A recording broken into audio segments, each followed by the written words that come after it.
As of 6 p.m., ayon sa pamunuan ng Batangas Port, ay lampas 31,000 na ang mga pasaherong nagpunta rito sa Batangas Port. Kasi nga, syempre, itong isa sa mga pinakamalaki, if not the biggest port here in the country.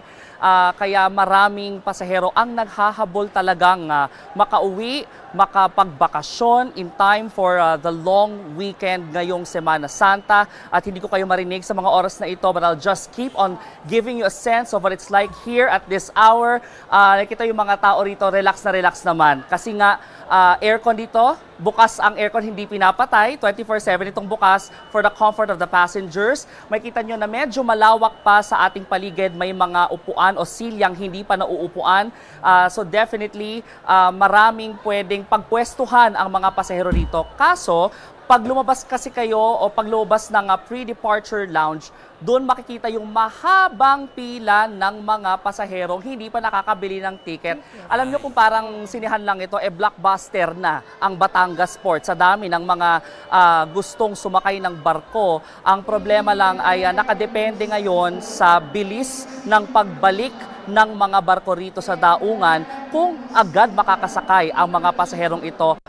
Included kami ng team ko. Oo, actually. So, kanina nabanggit ko kay Mase sa programang Sagot Kita na yung isang paraan na para makontrol yung crowd sa loob ng Batangas Port is mag-implement ng cut-off, temporary cut-off sa pagbebenta ng mga ticket hanggat wala pang bumabalik na barko. Kasi ang ayaw naman nilang mangyari syempre is magkasiksikan dito sa pre-departure lounge, which luckily hindi pa naman nangyayari.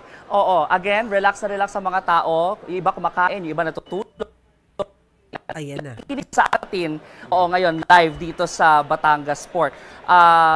Ang focus ngayon ng management essentially is to make sure na ang turnaround time, meaning yung pagbiyahe ng barko, paalis at yung pagbalik nito sa port is mabilis lang para agad ding makakapagsakay ng mga pasahero papunta sa kanilang mga destinasyon at nawala na kayo totally. But so far, yun naman ang latest dito. Wala tayong nakikitang untoward incidents maliban dun sa isang nagsinumbong kay Port Manager Joselito Sino Cruz na isang hinuthutan di umano ng pera ng isang fixer para sumingit sa parking. Ang problema hindi naman bumigay, no, itong taong ito na hinuthutan ng pera, no. So walang nakuha itong fixer na ito at isinumbong doon sa port manager. Tinutugis na ngayon itong fixer na ito. Pwede siyang maharap sa criminal complaint kung siya ay civilian, kung siya naman ay empleyado ng Philippine Ports Authority o ng Batangas Port, pwede siyang matanggal